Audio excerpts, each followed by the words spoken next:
Hey everybody, just doing a quick video on the removal of door handles on uh, 1950s, I think all the way up to 63 Ford product. These particular handles came off of a 1956 Ford Fairlane, and I had seen other videos that cover some of this, but not all of it. And I thought hopefully we can get you some information that'll help you with the removal of these. To start with, you have this cool little tool here, which is awesome.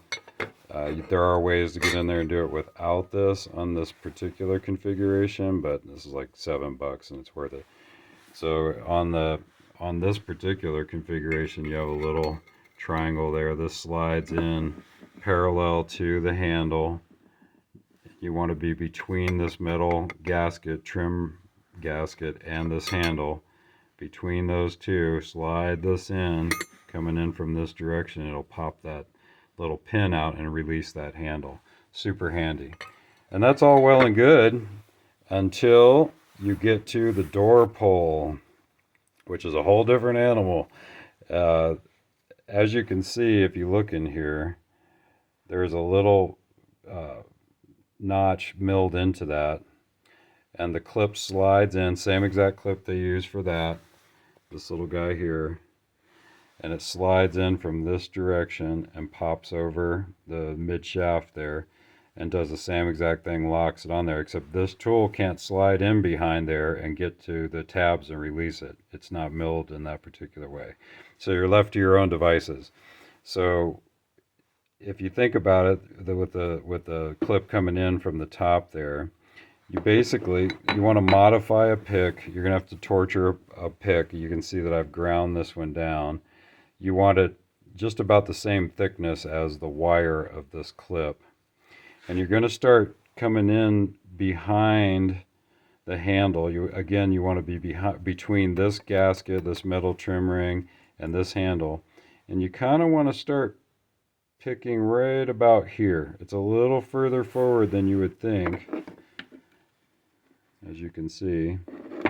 And what you're looking for is the feeling of this little tip on this clip. You want to get down there and just gently get a hold of that and pull forward in this direction away from the handle and slide that off the back of this handle. So it's the same orientation, there's just no way for this tool to slide in from the back or from the front to get that clip out. If you try to put a screwdriver in there and create space between this and this handle, what's happening is there's a spring behind the door, this big beast here, that's coming out and putting pressure from behind the door panel. And if you try to shove something down in there to create a bunch of space, you're kind of putting more pressure on the handle itself, and it makes it harder to release this clip because there's pressure being exerted from behind. And the screwdriver creating that space behind is just sort of exacerbating that. So you really want something super narrow like this. Now you can see that this is bent to the left for the right side of the passenger side.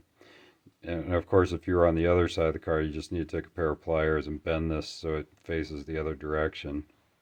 But if you're careful, and it takes an incredible amount of time and patience to do this, especially if you don't want to mess up your door panel. It's still a little sharp instrument. But if you're careful, you can sneak in there and grab that clip, and you only need to pick up one side. You're going to deform the clip a little bit, but you can reuse them. You just have to bend this back together again so it's a little bit closer, so that these little angles here, or I'm sorry, right here, are protruding into the cavity for the splines, and it'll lock back on there again. Now I'm choosing not to put the spring back in. There seems to be plenty of pressure from behind to keep the panel in place, and I don't really see a reason why those have to be in there. But if you feel like you want them back in there, you can put them back in. Hopefully that'll help somebody. You really do have to modify a little tool to make it easy to get in there. And even then, might take you a little bit of adjusting with the angles on your pick that you've modified to get it to where it just fits in there just right and has just enough angle to get down in behind that clip. I hope that helps somebody out. If you're looking to have an afternoon of fun and frustrate yourself, this will absolutely fill the bill. In the meantime, have fun restoring those old cars. We love seeing them on the road, and have a good day. Take care. Bye.